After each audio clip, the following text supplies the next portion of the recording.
Could you lend me $30? In the midst of a heavy snowstorm, my niece, who we'll call Ellie, came to our house covered in snow.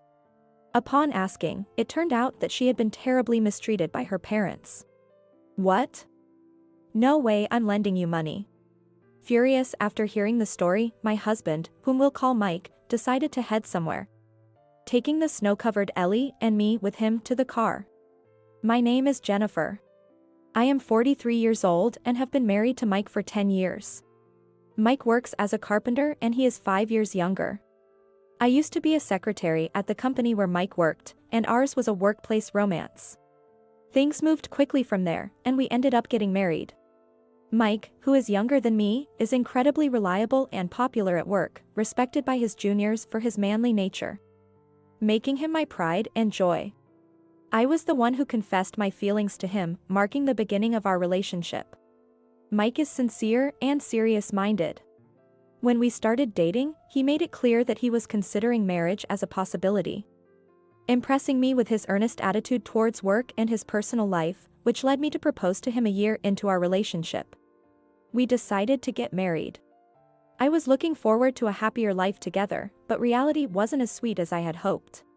Hey, Jennifer, is the dinner not ready yet? Everyone's already gathered, and you're being too slow. Right after we got married, the first disaster I encountered was at a family gathering at Mike's parents' house. Mike is the middle child of 3 brothers, each with their own wives. While I got along well with the wife of the youngest brother, Jason, I just couldn't click with the eldest brother's wife, Ashley. This incident was what set off those feelings. I'm sorry, I can't leave what I'm doing right now. Mike's family lives deep in the countryside, and every year, a large family gathering like this takes place. It was my first time participating in a family event, and I was overwhelmed by the busyness beyond my expectations. Amanda, the youngest brother's wife, was supportive and actively helped me, but Ashley was different. She seemed to be watching me like a hawk, ready to scold me at the slightest mistake. Even when we first went to greet them for our marriage, I didn't feel welcomed, so I knew she didn't like something about me. But I didn't expect to be so blatantly mistreated. Since then, I've dreaded these family gatherings. Just the thought of seeing Ashley made me sigh, and a week before the event, I would even start to feel stomach pains. You don't have to force yourself to come, you know? If you want, I can talk to my brothers for you. Mike was considerate and offered to help. But not attending could lead to all sorts of talk. It might tarnish Mike's reputation, and I would also miss seeing my in-laws. I adore my in-laws, they've taken to me as if I were their own daughter. I wanted to keep seeing them and not reduce our interactions. So I bravely told Mike I was fine and continued to attend the family gatherings. And so, today, like always, I attended the family gathering. As expected, I was being overworked and nagged by Ashley, who seemed to take pleasure in it. I'm not the most patient person. I can hold my own with the craftsmen on the job site.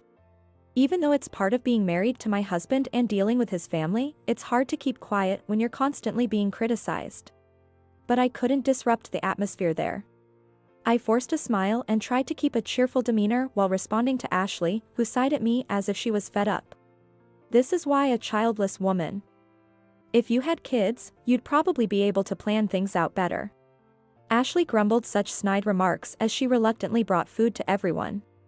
In every other household, there were already at least 2 children. By the time we got married, I was already over 34, a challenging age for having children. Mike understood how I felt and never pressured me about having kids. I'd rather not have kids than risk losing you to childbirth. My dad and mom were happy enough that a rough guy like me got married. They know I didn't marry you just to have kids, and I want you to know that too. Mike's words and his smile comforted my heart. My parents also never pressured us to have children. Everyone considers my feelings, my well-being, and Mike's feelings, and they kindly give us space in a positive way. I feel fortunate to be in such a comfortable and caring environment. That is, until Ashley made her snide remarks. How old are your kids now? 8 years old, and one was just born last year. After all, a woman's worth is in childbirth. My husband and my in-laws are overjoyed and dote on them. I was serving drinks to another relative right behind Ashley and couldn't help but feel annoyed at her comments, clearly aimed at me. Don't worry about her, Jennifer. She's always like that. I get nagged by her a lot too, so it's best just to ignore her. Thank you. Really, what did my brother see in such a spiteful woman? It's hard to believe her kids, as cute as they are, come from her. After finishing serving drinks, I quickly moved away from Ashley's table, and Mike and Jason's couple welcomed me with open arms. Amanda was pregnant, and the children were playing with each other in the background. For a moment, it was just the adults, and both seemed relieved to have a break from their responsibilities. However, having witnessed how Ashley treated me, Jason and his wife looked appalled, and Mike seemed puzzled. I'm going to have a word with Ashley. This is too much. The uncles listening to her are just giving awkward laughs. Not even realizing what's happening. It's okay, Mike. I'm not bothered by it. And having people who understand me here is enough to make me feel better. You're too kind. It's ridiculous that you have to endure this. That's what being an adult is all about. But if it gets too much, please talk to us or my brother. I'm sure our parents would be on your side if you spoke to them. Knowing everyone was looking out for me made me feel like I could make it in this family. Without allies, I would have been out of here by now. No way I could take all this. While I was holding back tears from their kindness, a mocking laugh came from behind. What's with the gloomy faces? Who are you gossiping about? Brother. The person who appeared was Ashley's husband, the eldest brother, whom we'll call Daniel. Daniel approached near Amanda but sat down between Mike and me with a cigarette in his mouth. Jason took his wife away to the kids as if to protect her from Daniel, glaring at him warily. Oops, your woman was pregnant, right? My bad, totally forgot. Ha ha ha. Without showing any remorse and offering only a hollow apology, Daniel made no move to put out his cigarette, even as he spoke. Moreover, he blatantly blew smoke in my direction, causing me to cough from the overwhelming fumes. I don't care what you think of my wife, but keep your complaints to yourselves. Well, I guess it's natural to grumble out of jealousy when you can't have kids. Laughing crudely, Daniel then walked away to join Ashley. His words pierced my heart, leaving me speechless. Childless.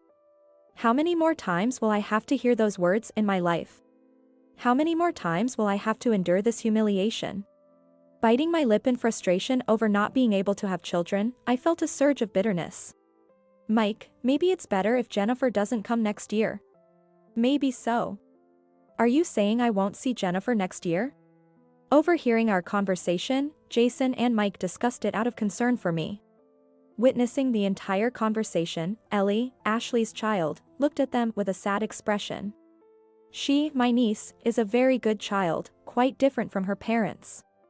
She adores me not just as an aunt but as if I were her real mother, and she loves Mike dearly too. At 8 years old, she should still be seeking her parents' affection, but during today's gathering, she was the quietest. Taking care of her newborn sister and playing with the other kids in a corner. It's hard to believe she's the child of those parents, and I cherish her as if she were my own. That's not true. I'll be here next year too, so don't worry, okay? Jennifer. Faced with such a sad plea from my dear niece, I couldn't just nod in agreement. While Ashley was causing a scene with Daniel over not breastfeeding, making a fuss at the drinking table. My sweet niece was sadly watching from the sidelines. What's the big deal about getting a little hurt? For the sake of these young kids who look forward to seeing me, this kind of pain is nothing. With that thought, I steeled myself and gave Mike a determined look, as if to show him my resolve. Meeting you all is something I really look forward to. There's no way I'd just give up such joy willingly. So don't worry. I'll keep coming to see you all next year, the year after, and for as long as everyone grows up and stops coming here. It's a promise. Hearing my words, Ellie's face lit up with a relieved and happy smile. Call me a soft touch if you will. But if I can be a beacon of hope for these little ones, then it's all worth it as an aunt. Seeing this, Mike and Jason's couple smiled as if they'd been defeated, and Mike tenderly stroked my hair. Remember, if it ever gets too tough, you can always tell me. You're the most important to me, after all. Thank you. Their love filled me with joy, and I couldn't help but smile. Little did I know that I would encounter a terrible tragedy in the future. As the evening reached its climax, a greeting was sent from the eldest-in-law, prompting everyone to start cleaning up. While other relatives' wives were actively cleaning up, Ashley, completely drunk, was still happily drinking with the tipsy uncles. Holding back the urge to criticize her for being a mother of young children, I joined in the cleanup. Amanda, with her growing belly, was resting with the children in the back. Really, how can such good kids come from that couple? It's unbelievable. As I carried the finished dishes on a tray to the kitchen, I overheard some relatives' wives gossiping about Ashley and her husband. I hadn't intended to eavesdrop, so I was about to leave the kitchen right after acknowledging them, when a remark made me do a double take in disbelief. They say she yells at them if they don't listen, and might even hit them. What? I wasn't the only one surprised by this revelation. The other wives gossiping were just as shocked. One of them, who had raised her voice in surprise, was quickly shushed by the others, urging her to speak more quietly. The person who had spoken hastily covered her mouth and began to share more details. That couple was reported to the police before. A neighbor worried they were being too harsh on the kids and called the authorities. It led to a report to Child Protective Services, but apparently, there were no visible bruises. Screaming at the kids is heard every day in their neighborhood, or so the rumor goes. I was taken aback by this unexpected information and covered my mouth in shock. The blood drained from my face at the unbelievable story. It's common to get frustrated with kids while raising them. But to lay hands on them or threaten them with words is absolutely unacceptable. It's something that should never happen. Yet, like the previous story, all of this is just speculation. I didn't witness any of it myself, so there's nothing I can do. Ellie, for her part, seems to love her parents and never complains about them. She obediently follows what she's told, showing no signs of rebellion. But what if that obedience is the result of being dominated through force? These thoughts only lead to negative speculation. What's wrong, Jennifer? You look pale. Are you feeling okay? Mike noticed my distress and came over, concerned about me, especially after the earlier incident. I considered telling him, but Ashley and her husband were nearby.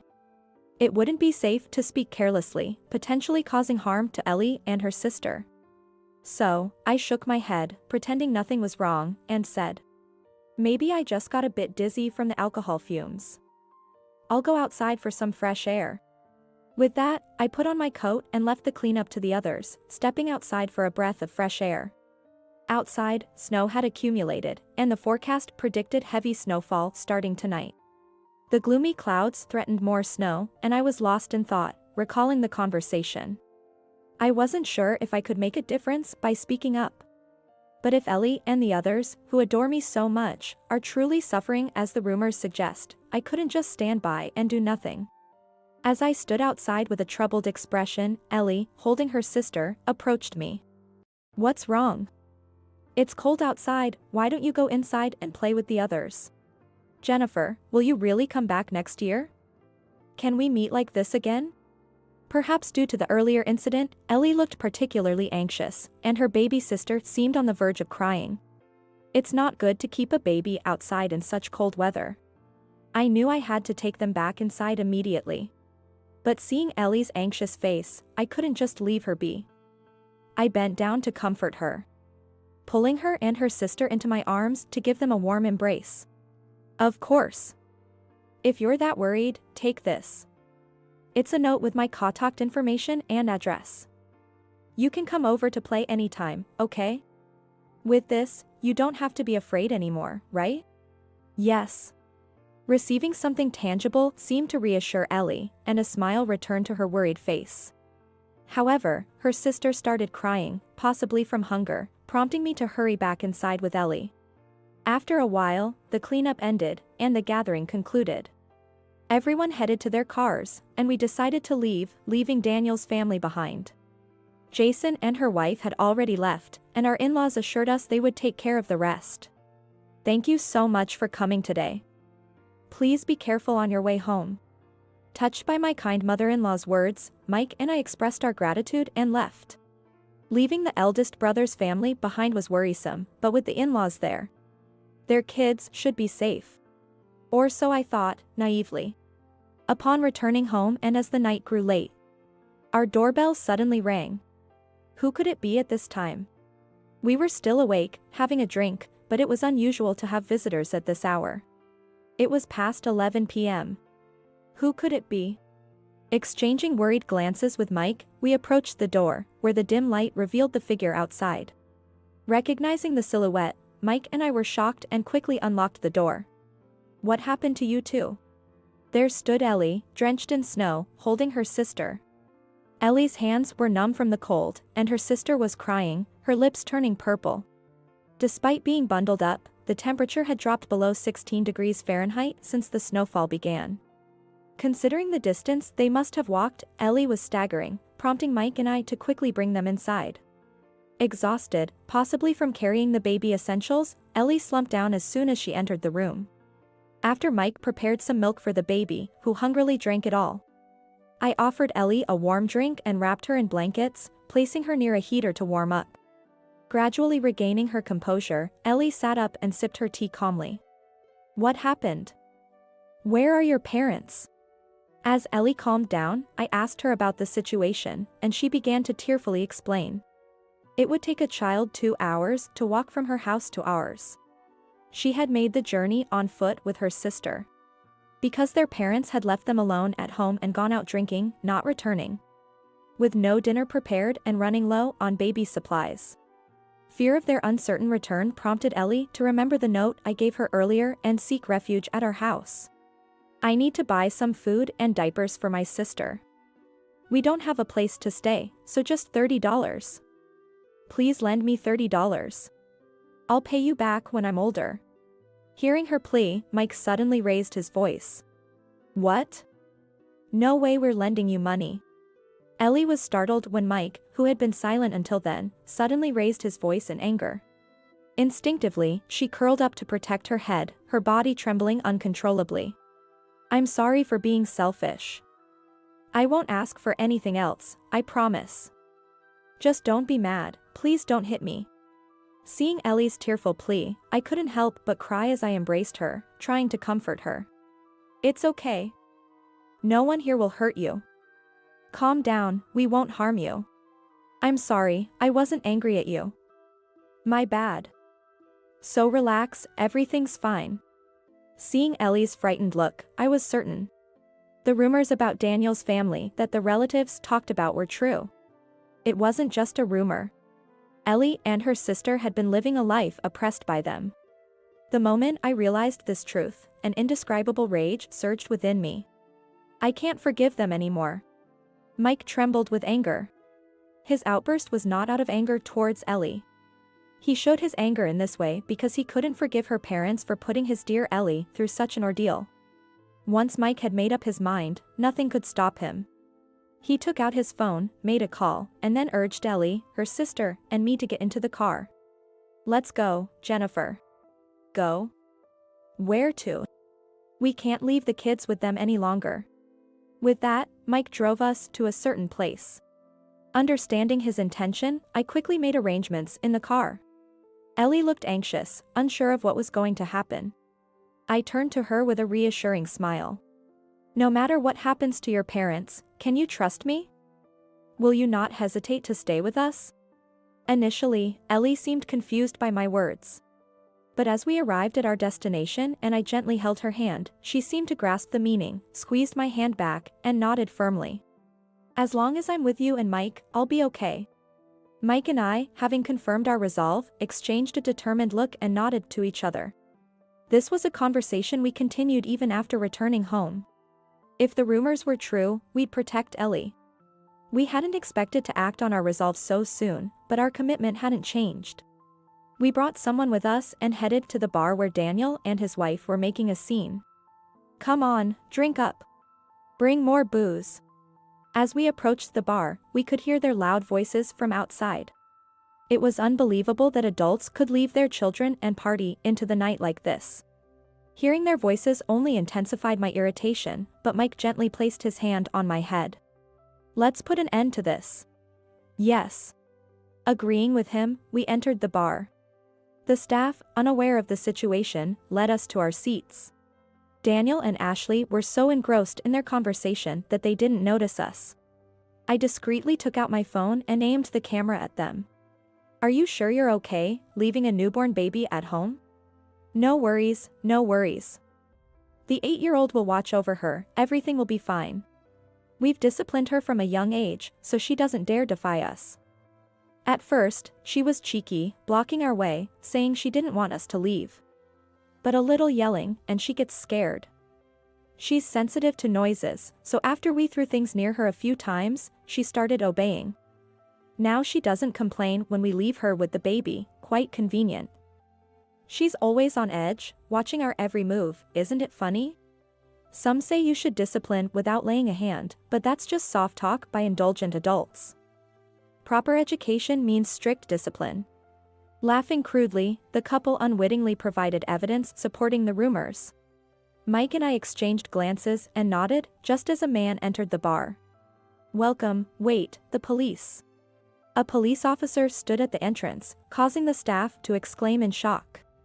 The other customers, wondering what was happening, felt a shift from the previously enjoyable atmosphere to one of unease. A restless and tense mood began to permeate the room. "I'm sorry to interrupt. We're actually looking for the parents of these children." With those words, Ellie and her sister appeared. The moment Daniel and Ashley saw them, their faces contorted with shock. "What are you doing here?" "We're so sorry, these are our daughters." "Did they cause any trouble?" In a panic, presumably realizing the gravity of the situation, they hurriedly claimed to be the parents. The police officer adjusted his hat, casting a stern glance at them through the gap. "Leaving your children alone to go drinking, especially on such a snowy night?" The sharp questioning from the officer visibly rattled the couple. Trying to deflect with an awkward smile, Daniel attempted to excuse their behavior. "No, we were just about to head back home. It's just the snow was so severe, we thought we'd wait it out here a bit, right?" "Yes, exactly. It's not like we left them alone on purpose. We locked the house and we've only been here for a few minutes." The officer turned to Sarah, the bar manager, ignoring the couple's pitiful excuses. "Is what she's saying true? If it's no trouble, could you tell us when they arrived and how much they've ordered? If they've only been here for 5 minutes, they couldn't have drunk much." "That's..." The couple began to suspect the officer's unusual interest in their case. Flustered, they struggled to grasp the situation unfolding before them. The officer continued to press them, delving deeper into their neglect. "What's the matter? Can't speak all of a sudden? Well, have you actually been here for hours, leaving your children alone? We've said it's not true. We just arrived, why won't you believe us? What's with this interrogation?" "That's what I was waiting for." As Ashley loudly denied the officer's claims, Mike and I stood up, positioning ourselves protectively in front of Ellie and her sister. They looked utterly bewildered, not understanding what was happening. Their confusion deepened and they appeared even more unsettled when Mike and I showed up. "Why are you here?" "We've heard everything from the children. About you leaving them to go drinking, about the neglect, and about the abuse. We have all the evidence we need. You've been lying, and we know it." At my words, the couple exchanged confused looks. "Thanks to your conversation with the other customers, boasting about how you treat these kids, we've got all the evidence we need. We can't leave them with you any longer. We'll be taking the children with us. You'll be answering to the police." "Wait a minute. You can't just decide that." "Yeah. Where's your proof we've been neglecting them? Just give it up." The one who spoke up, having been questioned by the officer earlier, was Sarah. Lighting a cigarette, Sarah looked towards them with a disdainful and cold gaze. "Take a good look at what she's holding." Sarah nodded towards the voice recorder I was clutching. She'd immediately realized what it was. "She's got audio, and she's been filming you with her phone." "That officer? They brought him here. I got a call earlier and was happy to help. It was clear you two were out of line. Go to the police and reflect on your actions." We appreciated her understanding and support. The couple still tried to protest, but no one in the bar seemed inclined to help them. Everyone, just like Sarah, must have felt deeply disappointed in the couple. They refrained from intervening due to it being another family's affair, but now that things had escalated, no one showed any sign of stopping what was unfolding. It's disgusting what you've done. Recording us without permission, that's like wiretapping. That's a crime. Enough. Despite the desperate attempts of them to rectify the situation, Mike raised his voice in anger. Given that Mike, who had always been mild-mannered and never prone to yelling, raised his voice, the couple was taken aback and seemed to gasp in fear. Dragging your kids into your selfish mess, then calling it discipline when you hit them? You're the ones who need to be taught a lesson. Not these innocent children. They've been waiting for you, feeling lonely and scared. And you trample all over their feelings with your callous words. Shame on you. Faced with Mike's irrefutable arguments, they grimaced in frustration.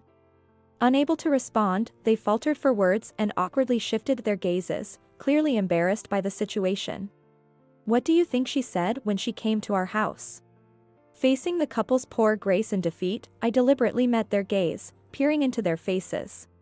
As they averted their eyes, as if to say they couldn't care less, I adopted a sorrowful expression and began to speak. She was blaming herself until the very end, wondering if her parents left because she was a bad child. At my words, Ashley turned to me in shock. She never blamed you too, not even once. She kept asking us if being good would bring you back. No matter how terrible the parents, to a child, they are their beloved and important family. The agony of forcing Ellie to choose to part ways with her beloved parents is something she'll likely never forget. That's why we are determined to make them happy. We, as a couple, will protect them no matter what. This conviction brought us here. I'm sorry. We won't do it again. We'll take proper care of them, please. It's too late. Finally realizing the gravity of the situation, Ashley pleaded in a frenzy, but I coldly dismissed her. We can never trust you with them again. She made her choice. If you truly regret and reflect on your actions, then never have children again. You two don't deserve to be parents. Ellie, holding her sister protectively, uttered only a few words to her parents. Wait, don't go. Please come back. I hate you, Mom and Dad. Don't ever come near us again. It must have been her first act of defiance. After saying that, Ellie, trying not to cry, turned her back on them and tugged at my sleeve, urging us to leave. Leaving the rest to the officer, Mike and I exited the bar. Ashley, unable to let go, caused a scene in the bar and was arrested for disturbance. Daniel followed suit, and both ended up in police custody. Thus, we successfully protected our precious niece from them. The officer was Mike's close friend who agreed to help after hearing the situation. I can't stand parents like them. I'm glad I could help protect your niece. Despite his busy schedule, he willingly assisted us, and we were grateful. Following this, Ellie officially became our foster child through a special adoption process. The testimony from the bar staff and the successful prosecution of Daniel and Ashley for abuse smoothed the adoption process. We explained everything to our in-laws, and Jason and his wife were informed about the outcome. The in-laws were furious, disowning them. They wanted to take responsibility and were supportive in raising Ellie and her sister, often visiting to check on them. Surrounded by everyone's love, Ellie quickly recovered, and her sister thrived healthily. I'm really happy to be your child. Ellie's first Mother's Day card, accompanied by a carnation and tear-smudged words, deeply moved me, and I cherished our happiness with tears. Don't you dare come to my graduation ceremony. If a plain old lady like you shows up, you'll be the laughingstock of everyone. It's my big day. Do not come, ever. I feel dizzy at Emily's words about becoming the laughingstock of everyone. Clearly, Emily doesn't think of me as family. To Emily, I am an embarrassment. Hey, old lady. Where are you right now? The moment I answered the phone, Emily's shrill voice pierced my ears. Emily speaks rapidly, her voice laced with panic. It seems she's in a state of panic. Leaving such a ridiculous note, you think you'd be forgiven? Where are you now? Come back home immediately. I can hear Alex's voice too. They are both frantically worried. My name is Rachel. I'm a 39-year-old part-timer. I've been juggling part-time office work at a local real estate agency with raising my daughter Emily and managing household chores for over a decade. I married Alex 12 years ago. Alex had Emily from his previous marriage. I met Alex at the workplace where I worked before getting married. Back then, I was employed at a construction company, and Alex would come in to do sales. Our company was strict with suppliers, but I had a good impression of Alex, who always came with a smile and a positive attitude. I once recommended the products Alex was selling to my company. I wanted to be of help to him. As a result, his company was thankfully selected. This led to us going out for meals several times, which deepened our relationship, and he eventually proposed. I happily accepted his proposal, quit my job in celebration, and started preparation for the wedding. Just before the wedding, Alex confessed that he was living with his 6-year-old daughter. At first, I thought it was a lie. It was a hard story to believe. But it was true. I met Emily a week before the wedding. Perhaps Emily was so shy that she hid behind Alex and wouldn't come out to me. That's when I decided I would live with them for Emily's sake. I thought, I will make Emily a fine adult. I decided to take good care of Emily until she graduated from high school. I'm not sure why I thought this way, but Emily's anxious gaze peeking out from behind Alex was unforgettable. I braced myself and decided to marry Alex.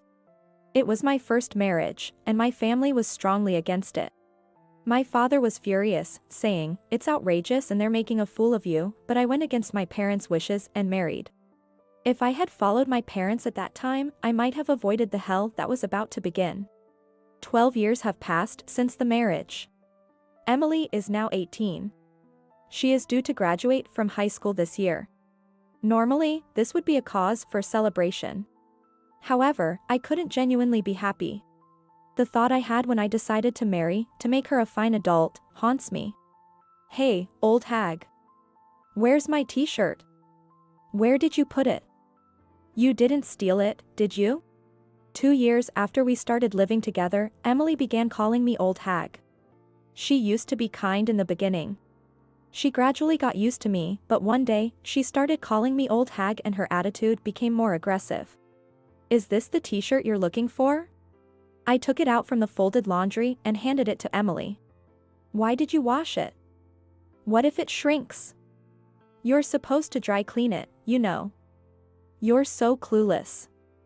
Really, so dull. I thought the fabric of this t-shirt would get damaged at the dry cleaners, so I hand-washed and air-dried it instead. But I couldn't say that to Emily, so all I could reply was, "I'm sorry." Emily snatched it from my hands as if she was grabbing it and left, saying, "Really, you're useless," as her parting shot. Emily's words are sharp, piercing my heart. I couldn't argue back, I could only apologize. I didn't understand why Emily had become so harsh towards me. Initially, I thought she was being teased about her father's remarriage, but it seemed that wasn't the case. Around that time, Alex's attitude began to change. He used to have the same smiling face he had when he was selling, but lately, he hardly smiles at home and often sulks. Emily's attitude towards me changed along with his behavior. I thought there must be something lacking in me, so I made sure not to skimp on household chores and to keep a close watch on Emily. I wanted Emily to grow up to be a respectable adult. But contrary to my wishes, Emily's attitude towards me was getting worse day by day. Calling me old hag had become the norm. I no longer heard words like "thank you" from Emily. What was surprising was that during the elementary school parents' evening, it was mentioned that Emily behaved normally in class and there was no sign of any aggressive behavior whatsoever. Alex also talks to Emily normally. Sometimes, he even shows her a smile. That means, she only shows such terrible attitude towards me. This hurt me even more. Even if I tried to talk to Alex, he was distant towards me, completely changed from before. I had no one to talk about it. I continued my life carrying a heavy and dark weight in my heart. I was becoming increasingly isolated within my home. My isolation at home was getting worse. Since middle school, Emily stopped telling me about school, and Alex would attend events. I was in a state where I had to learn about the schedule of the sports festival and cultural festival from the neighbors. It seemed that Alex and Emily were still getting along well, sometimes going out together. I wanted to be treated as a family member by Alex and Emily. I had always wanted us to live happily together. I never imagined it would be this painful to have that wish unfulfilled. And Alex's attitude was getting worse. "There's dust on the stairs. Clean it up. Aren't you a full-time housewife? The toilet paper is running out. Have you even cleaned the toilet? You're really clumsy, you know." I frequently received such remarks from Alex. Originally, when we first got married, we used to share household chores. Alex used to do the household chores when he was living alone with Emily. He was happy that we could share the chores at first. But now, I'm the one doing all the household chores. "Even though you're a full-time housewife, it's not right for you to do all the household chores," Alex used to say. Emily was an easy child, but that somehow held me back and made me feel worse. When I tried to talk to Alex, he just said, "You're not trying hard enough." In the end, it's all my fault. The more I tried to talk to Alex, the heavier the oppressive fog became in my heart. And he would nitpick my household mishaps, relentlessly blaming me. "You can't even clean properly, no growth even after all these years. Do you lack the ability to learn?" Alex looked down on me with a look of disbelief. All I could do was apologize. "I'm sorry. I'm really sorry. I'll try my hardest. Please forgive me." Alex let out an exaggerated sigh, as if exasperated. "Even if you try your hardest, you won't be able to do it. That's why you get scolded.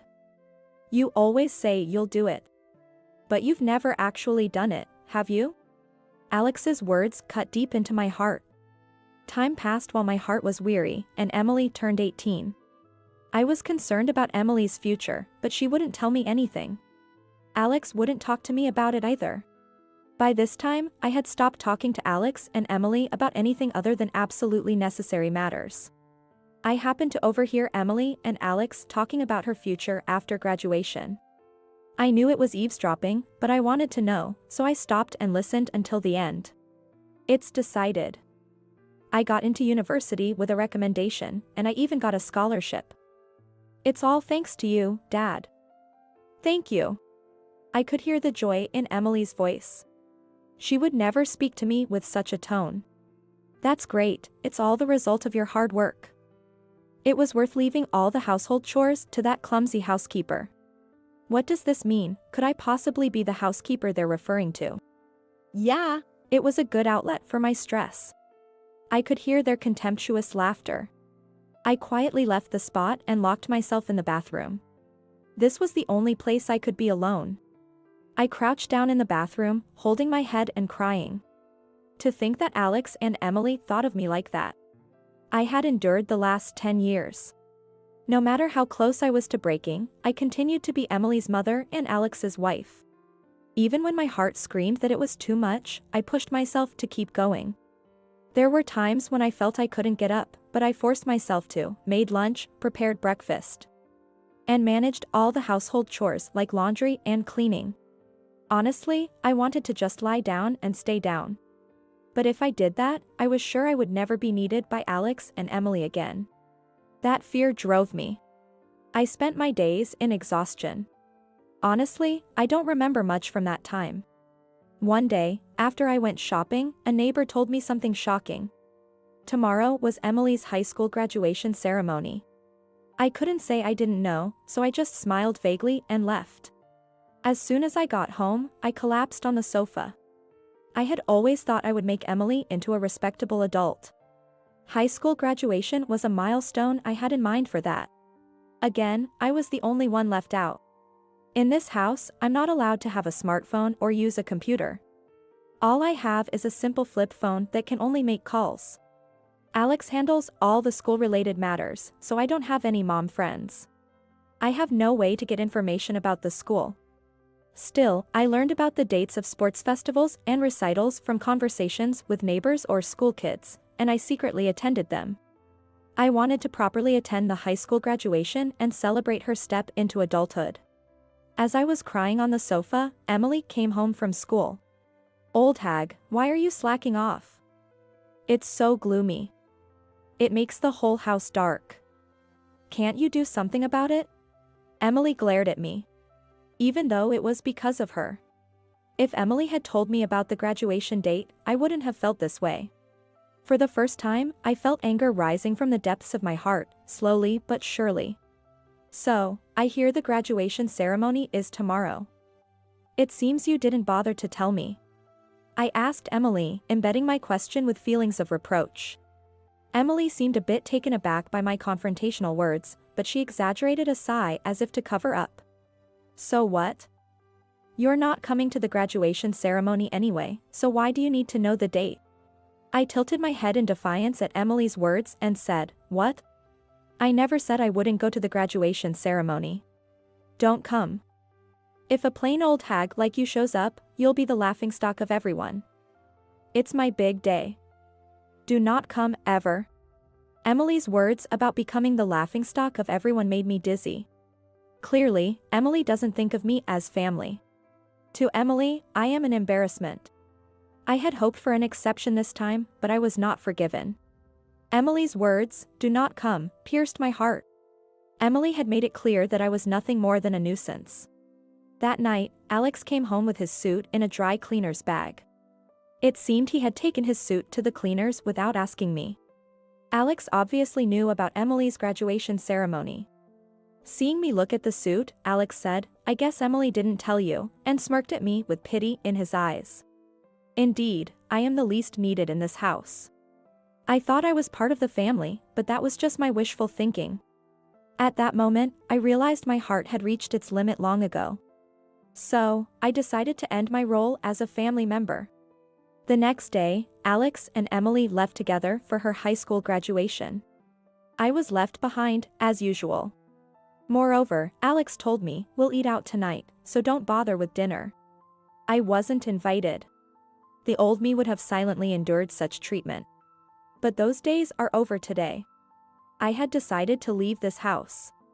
I made up my mind the night before. As soon as the two of them left the house, I packed my bags, left a note, and walked out. I could no longer be a family with Emily and Alex. I decided to seek refuge at my parents' house, a 2-hour train ride away. At my parents' house, I would prepare to sever ties with Alex and Emily. In the note I left behind, I wrote that I wanted to end my relationship as a family, live on my own. And that I wished to discuss details through a lawyer.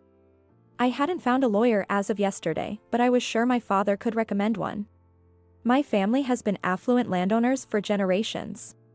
My father owns quite a bit of real estate and is known as a person of distinction in the area. He must have lawyer acquaintances. When I was at my parents' house for the New Year's greetings, I met a lawyer. Besides finding a lawyer, I needed to sell the house where Alex and Emily still lived. That house, built on land owned by my father and constructed with money he provided as a wedding gift, belongs to him. I had been gradually repaying my father with the money I earned from my part-time job in real estate. This real estate job was also something I got through my father's referral. The house, including both the building and the land, is owned by my father. Legally, it's registered in his name. At the time, Alex probably thought the house was a gift and never questioned the ownership. Likely, he was too afraid to upset my father and risk losing the gift. Alex is extremely timid at home. He's aggressive towards those below him but ingratiates himself with those above. I shared the events that led to this moment. As I spoke, tears wouldn't stop flowing. My sobs interrupted my story many times, but my father listened until the end. I saw tears in his eyes too. I was relieved that he didn't criticize my decisions back then. In the end, he simply said, "You've had a tough time." Afterward, my father made several phone calls, and soon, lawyers and real estate managers were at our house. Everything happened quickly after that. It was decided that the house would be demolished. The demolition was scheduled for a week later. In the note I left, I wrote, "Please move out within a week." My father commented sarcastically, "That's quite kind of you." But I just didn't want to deal with complaints later on. The week passed as I consulted with the lawyer about the divorce. I also told my mother about the divorce, and we cried together. I'll never forget the moment my mother's face turned fierce for a second. My father and I also discussed my future. Above all, I needed to establish a new life foundation. It honestly took a lot of courage to tell my parents, and it was hard, but once I did, I felt lighter and was able to sleep soundly for the first time in 10 years. A week passed relatively peacefully at my parents' house, and then my phone rang. As expected, it was Emily. To be honest, I didn't want to talk. Recalling Emily's past treatment brought back a dark stain on my heart. I decided to ignore the call. But the calls kept coming, both from Emily and Alex. They must have been calling about the note. Perhaps the demolition company had contacted them. For 10 years, Alex and Emily have been calling me old lady and hag. They have been exploiting me. I had endured such inhumane treatment for too long. The thought of dealing with them again sent shivers down my spine. But I couldn't keep running away. I needed to settle the past to move forward. And I couldn't feel at peace if I just kept running away. After all the mistreatment, I had to give Alex and Emily a piece of my mind. With resolve, I answered the phone. "Hey, old lady. Where the hell are you?" As soon as I pressed the call button, Emily's shrill voice pierced my ears. Her tone was rapid, tinged with panic. It seemed she was in a state of panic. "Leaving such a ridiculous note, you think you'd be forgiven? Where are you now? Come back home immediately." I could hear Alex's voice too. Both were in a frenzy. I imagined Emily returning from the graduation ceremony. Coming home to no old lady to vent her stress on must have been a shock. Especially finding a note saying she's divorcing and needs to leave the house. Anyone would panic, not just Emily. And all this on the day of her grand graduation. Emily's panic almost made me chuckle. Who is this?" I asked, feigning ignorance. Emily was taken aback by my unexpected response, stumbling over her words. I hung up the phone. Then, I called the real estate management company to confirm when the demolition would start. It was scheduled for tomorrow, as planned, and Alex had been informed. I requested to postpone the demolition to the day after tomorrow and asked them to inform Alex of the one-day delay. A day's grace was granted. I expected Alex would come here. That's when I would deliver a decisive blow to Alex and Emily. They called me dozens of times, but I ignored every call. The next day, around noon, I heard the doorbell ringing. There was also the sound of knocking on the front door. It must be Alex and Emily. They probably wanted to come earlier, but due to poor connections, it could take an incredibly long time. Alex and Emily arrived, panting heavily. They must have been in quite a rush. I had arranged beforehand for my parents to stay back, so it appeared I was the only one at home. I led Alex and Emily to the living room. Alex entered the house nervously. It's because he's intimidated by my father. My father is a wealthy landowner and a prominent figure in town. Moreover, he has a commanding presence. To Alex, he must seem like someone of a higher status. In contrast, Emily isn't daunted at all. She seems fully intent on overpowering me and taking me back. Emily slouched in the living room chair, crossing her legs with a thud. While folding her arms, she silently gestured for me to sit opposite her. I prepared tea with leisurely movements and took my time to sit down slowly across from them. Emily, growing impatient, addressed me. "What is all this about?" Alex, sitting next to her, placed the note I had left on the table. I didn't react, just silently stared into Emily's eyes. Emily looked away first, then laughed awkwardly as if to dispel the discomfort. "What was that 'who is this' yesterday? Your acting was terrible." I continued to stare silently at Emily. Feeling uncomfortable under my gaze, she shifted in her seat and continued. "Sorry, but it's impossible for a clumsy old lady like you. You can't live without relying on us. You're just trash." I almost reacted to Emily's harsh words, but I held back. Because I noticed a tremble in Emily's voice. She must be bluffing quite a bit. Alex has been silent up to this point. He's probably just watching how things unfold. "Don't be stubborn, just come back home." Emily is berating me with harsh words, trying to confuse and bring me back home. The more agitated Emily became, the calmer I responded. I don't have a family, do I? Oh, I have parents, but you two aren't my family, right? Emily, for her part, must be feeling cornered. She began to speak in a raised voice. What are you talking about? Dad and I are your family. Right, Dad? Emily, feeling disadvantaged on her own, sought help from Alex.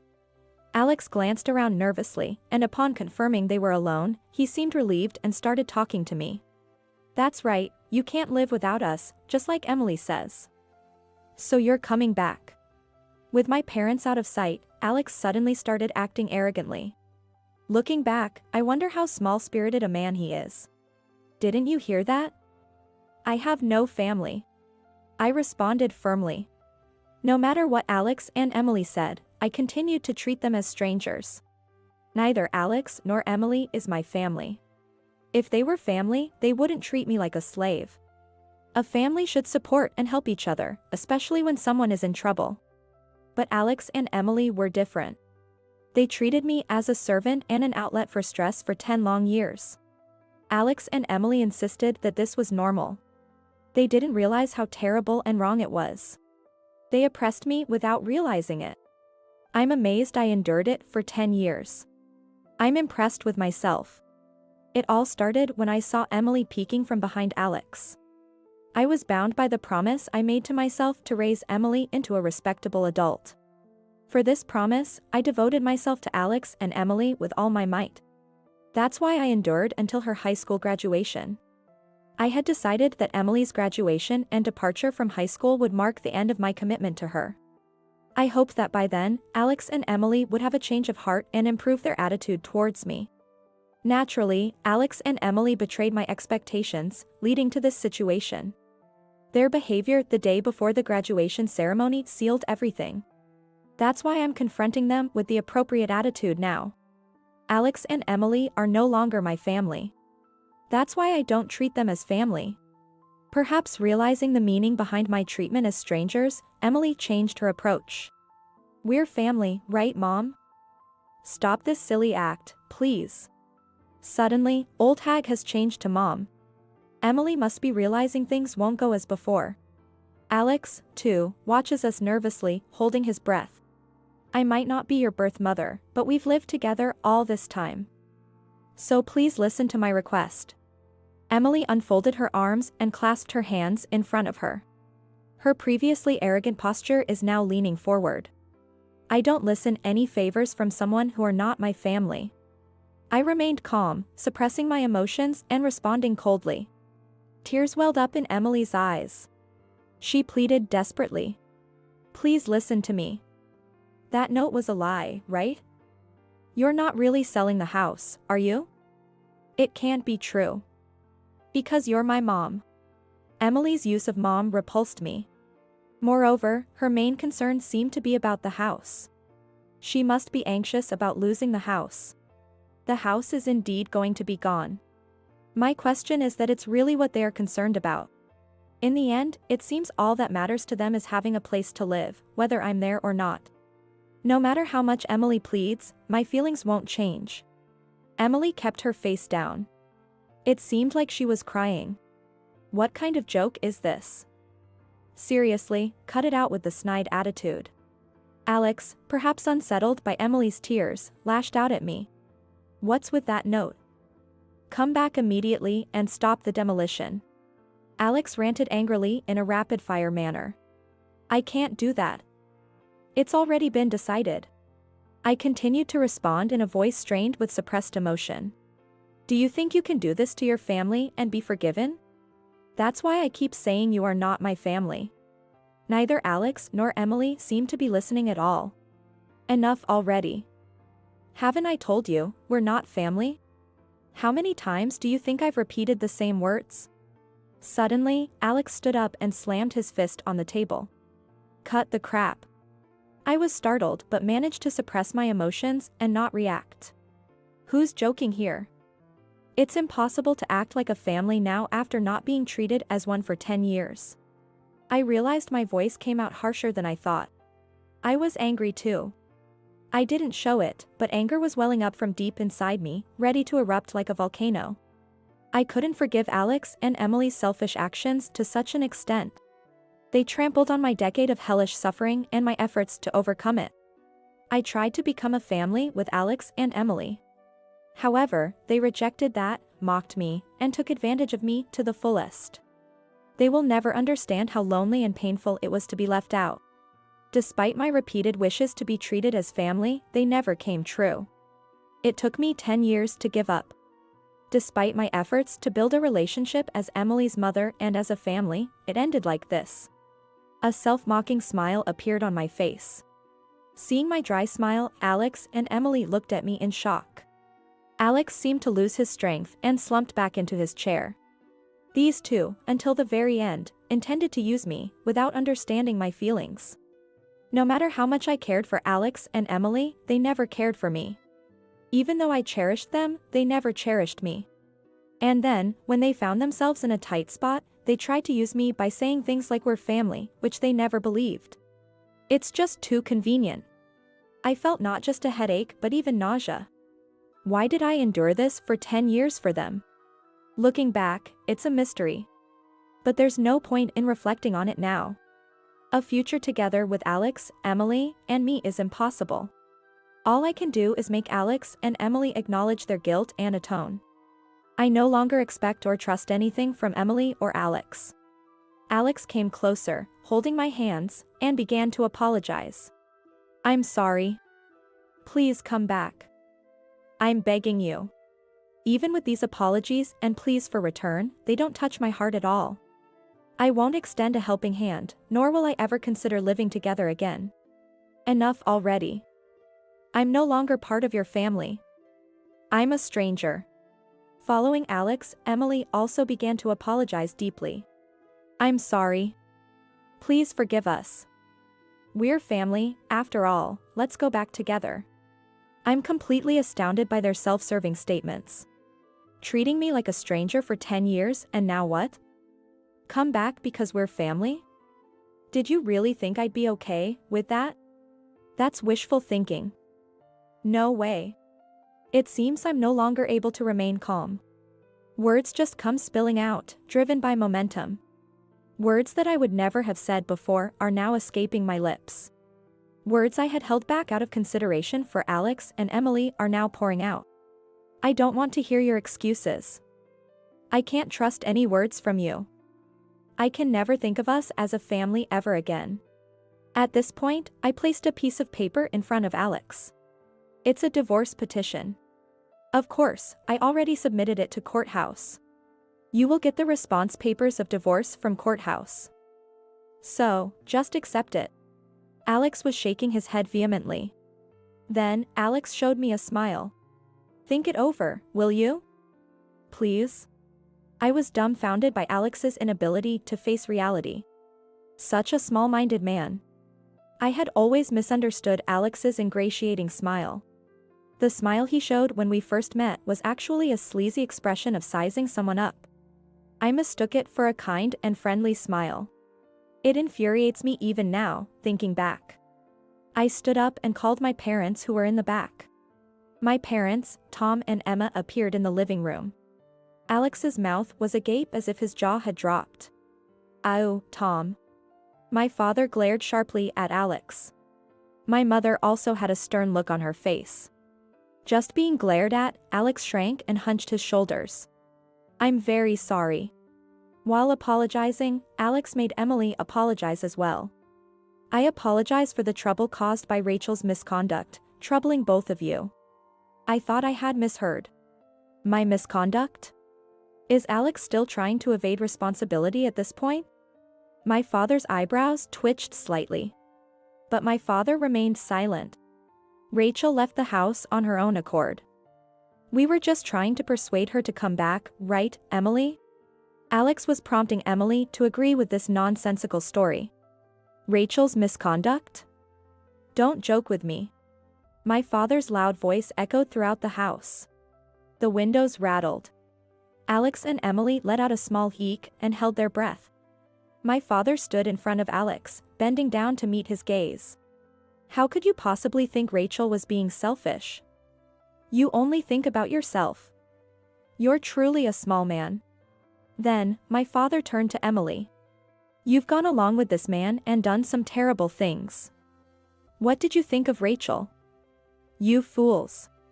Again, my father's loud voice filled the room. Emily was so scared that her body was shaking. My father stood up, towering over them in a formidable stance. Emily, you've been causing trouble at school too, haven't you? I've had it investigated. Indeed, through my father's connections, we hired a detective agency to look into Emily. And it turned out she had been extorting money from a fellow student at school. The victimized girl was too scared to consult anyone, but my father has been making preparations to file criminal charges. Emily had been doing the same thing at school as she did to me, looking down on others. Emily exclaimed, "How come?" with her eyes wide open. Did that snitch rat me out? I felt like I was seeing Emily's true nature. Absolutely no remorse. She's probably only thinking about getting through this situation. Alex, you too. You've been embezzling company funds. This was also revealed through the detective agency's investigation. Alex had been making up fake business trips. My father had hired the detective agency to strengthen my position in the divorce, but it unearthed shocking facts about both of them. Why would you go that far? Was it her? Alex's reaction was similar to Emily's. No remorse whatsoever. Their inability to accept their situation is just too much. They won't get away with just punishment from me, they'll face social sanctions too. Then, my mother spoke up. All right, the discussion is over. Accept the divorce and leave this house as soon as possible. Alex was sobbing and muttering, "No, I don't want to," but he seemed to give up finally. He sat down with a dead look on his face. I glanced at the clock. It was almost 7 p.m. The last train heading up is at 7:30 p.m. If they miss that, there will be no trains until tomorrow morning. In a small town like this, there are no taxis available. If they don't catch the last train, Alex and Emily won't make it to the demolition tomorrow. They probably haven't packed anything, thinking they could persuade me. As I hesitated to tell them this, Emily suddenly started acting sulky and said something unbelievable. But this divorce was initiated by you, right? Dad should get alimony. Maybe Emily was resorting to defiance after being exposed. Both my parents looked surprised. That's impossible. What you've done is essentially domestic violence and a crime. Emily flinched for a moment but defiantly retorted, "Show me the proof then." I placed a notebook on the table. This is a diary I started writing since I got married. Emily gave me a scornful look. You don't have a smartphone or a computer, what kind of evidence do you have? It seems you're unaware that a diary can be a valid piece of evidence. Not just videos, audio, or photos. Emily looked dumbfounded. Right, even the lawyer agreed. This diary is a valid piece of evidence. Alex and Emily, resigned, hung their heads. I exaggeratedly checked my wristwatch.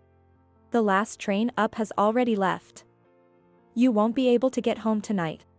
My mother looked at Alex and Emily with a smug expression. Indeed.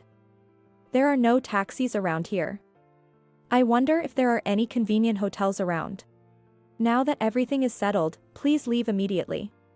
Alex and Emily were hurried out of the house. From the second-floor balcony, I could see them rushing towards the station, probably unable to believe how early the last train was. Watching Alex and Emily's flustered departure, I felt the sediment that had accumulated in my heart begin to wash away. Some loose ends remained, but I felt a sense of closure. Alex and Emily, having missed the last train and unable to catch a taxi, ended up walking for about an hour to a hotel where they stayed the night. The next day, when they got home, the demolition was already underway, but they managed to salvage only their clothing. In fact, I had temporarily stored the furniture, appliances, and my personal belongings in a warehouse, but I didn't inform Alex and Emily about it. Later, I received a report from the lawyer that the divorce proceedings, including the claim for alimony, had been finalized. Alex was reluctant to pay the alimony, but after some pressure was applied to his company, he agreed to the payment. According to the detective agency, Alex was fired from his company for embezzlement. Emily ended up involved with the police, and not only was college out of the question, but she was also expelled from high school. Alex, having lost his job, could only afford to rent an old, cramped apartment far from the station. He now lives there with Emily, who dropped out of high school. The detective agency reported that Emily was blaming everything on Alex, and Alex was constantly criticizing Emily. They never stopped arguing. Having quit my part-time job at the real estate agency, I was unsure about my next career move. Then, my father suggested I help with the family business. And I ended up working for a management company dealing with resort real estate owned by my father. Being in a resort area, it's quite different from city life, but being surrounded by nature has been a refreshing change. I also started keeping a dog, so I don't feel lonely living alone. For now, this dog is all the family I need. I plan to live a relaxed life, just me and my dog.